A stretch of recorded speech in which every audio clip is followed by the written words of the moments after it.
ప్రజాభవన్ లో నీటిపారుదల ప్రాజెక్టులపై పవర్ పాయింట్ ప్రెజెంటేషన్ పై సీఎం రేవంత్ రెడ్డి మాట్లాడుతున్నారు. ఇప్పుడు లైవ్ చూద్దాం. ఎంత వేగంగా పెరిగినాయి, వీటన్నిటిని తీర్చడానికి ఆ రోజు కాంగ్రెస్ ముందు చూపుతోటి ప్రాజెక్టును తీసుకున్నది. తెలంగాణ ఏర్పడే నాటికి ఇక ఉద్యమము తెలంగాణ ఇవన్నీ నేను చెప్పాల్సిన అవసరం లేదు, ఇక్కడ చాలా మంది ప్రత్యక్ష భాగస్వాములు కాబట్టి. తెలంగాణ ఏర్పడే నాటికి తెలంగాణ రాష్ట్రం ఈ ప్రాంత ప్రాజెక్టుకి 6,157,000 కోట్ల రూపాయలు అప్పుడు ఖర్చు పెట్టింది. ఆ రోజు 16,40,000 ఎకరాలకు గాను 38,000 కోట్ల రూపాయల అంచనాలతో టెండర్లు పిలిచడం, పనులు మొదలు పెట్టడం 2009లో 2014కి వచ్చేటప్పటికి 6,157 కోట్ల రూపాయలు ఖర్చు పెట్టింది. ఆ తర్వాత తెలంగాణ రాష్ట్రం వచ్చినాక కూడా కేసీఆర్ గారు 2014లో దీని జాతీయ ప్రాజెక్టు ఇవ్వాలని, దీని కేంద్ర ప్రభుత్వం సహకారం అందించాలని విజ్ఞప్తి చేస్తూనే ఒక 1.5 yearsలో 5,523 కోట్ల రూపాయలు as it is where it is Pranahita Chevella project మీద ఖర్చు పెట్టింది. టోటల్గా 11,670 కోట్ల రూపాయలు ఖర్చు పెట్టిన తర్వాత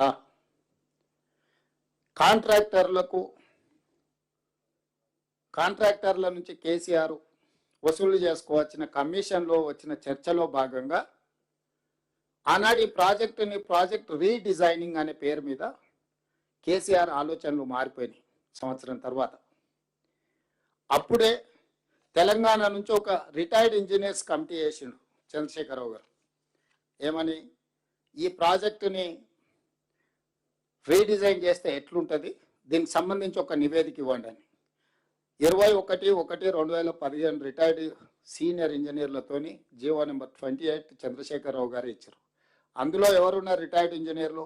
CE Anantharamulu, retired CE Venkataramana Rao గారు, రిటైర్డ్ సిఈ చంద్రమౌళి గారు, రిటైర్డ్ ఎస్సీ దామోదర్ రెడ్డి గారు, రిటైర్డ్ ఈ శ్యామ్ ప్రసాద్ రెడ్డి గారితో ఒక కమిటీ వేసింది.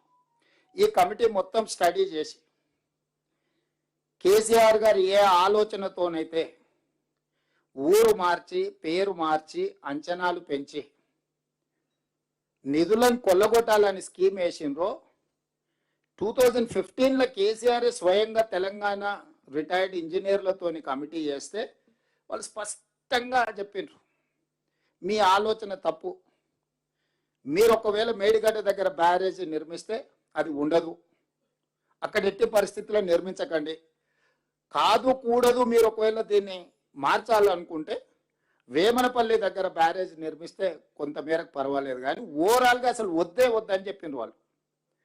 ఆ రిటైర్డ్ ఇంజనీర్స్ ఒఫీషియల్గా సబ్మిట్ చేసిన నివేదికను తొక్కిపెట్టి ఆయనకు నచ్చినట్టు ఇవ్వలేదు కాబట్టి దాన్ని పక్కన పెట్టి వ్యాప్కోస్కి ఈయనకి ఏం కావాలనో చెప్పి ఒక స్టడీ రిపోర్ట్ ఇవ్వమన్నాడు.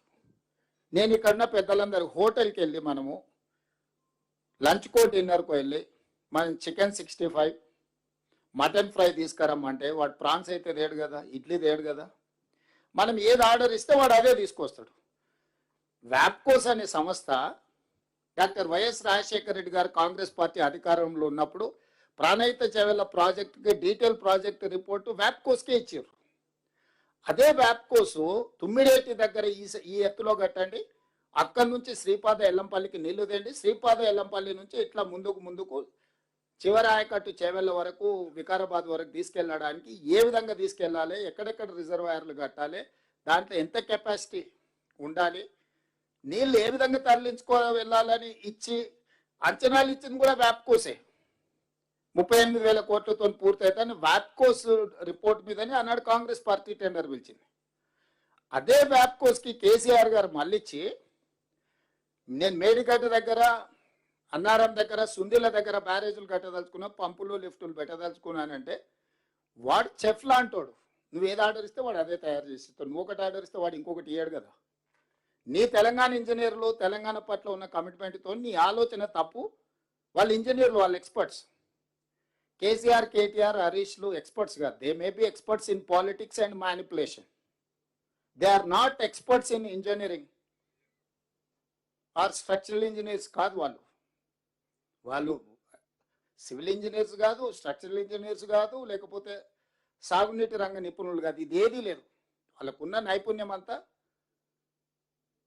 నిజం లాంటి అబద్ధాలు చెప్పి ప్రజలందరినీ మభ్యపెట్టి వసూళ్లు చేసుకోవడానికి ఎలక్షన్ కలెక్షన్ లాంటి దాంట్లో దే ఆర్ ఎక్స్పర్ట్స్. ఎవరైనా ఒప్పుకోవాల్సిందే, 100% మార్కులు వేయాల్సిందే. కోదండరామ్ గారిని పెట్టినా కూడా డిస్టింక్షన్ ఫస్ట్ ర్యాంక్ ఇవ్వాల్సిందే. ముగ్గురికి వంచాల్సి వస్తుంది ఫస్ట్ ర్యాంక్. అప్పుడప్పుడు చైతన్య నారాయణ ఒకటో ర్యాంక్ అని అందరి పేర్లు చదువుతారు చూడు. అందరికి సమానంగా మార్కులు వస్తే ఏం చేస్తారు? అందరికి ఒకటో ర్యాంకే ఇవ్వాల్సి వస్తుంది. ఆ ఇంట్లో ఉన్న వాళ్ళందరికీ ఒకటో ర్యాంకే వస్తుంది, అసలు ఏ ర్యాంకు తగ్గదు. సో ఆ ఎక్స్పర్ట్స్, ఈ ఎక్స్పర్ట్ ఇంజనీర్స్, రిటైర్డ్ ఇంజనీర్స్ ఇచ్చిన నివేదికను తొక్కిపెట్టి బయటికి ఇవ్వకుండా పెట్టి పక్కన పెట్టి వాళ్ళకి నచ్చినట్టు రాలేదు కాబట్టి తీసేసి తిరిగి వ్యాప్కోస్కి ఇచ్చేసి వ్యాప్కోస్తో రిపోర్ట్ తెప్పించుకొని 38,000 కోట్ల రూపాయల ప్రాజెక్టును 81,000 కోట్ల రూపాయలకు అంచనాలు పెంచారు. ఇప్పుడు మన ఇంజనీర్ గారు 2016లో 17లోనో రిపోర్ట్ డిపిఆర్ ఇచ్చింది అంటున్నారు కదా.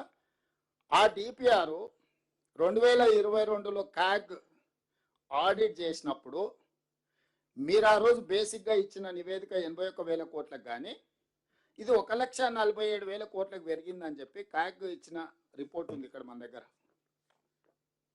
The cost of Kaleshwaram project is now likely to exceed 1,47,427.41 crore against the cost of 81,911.01 crore projected to CWC.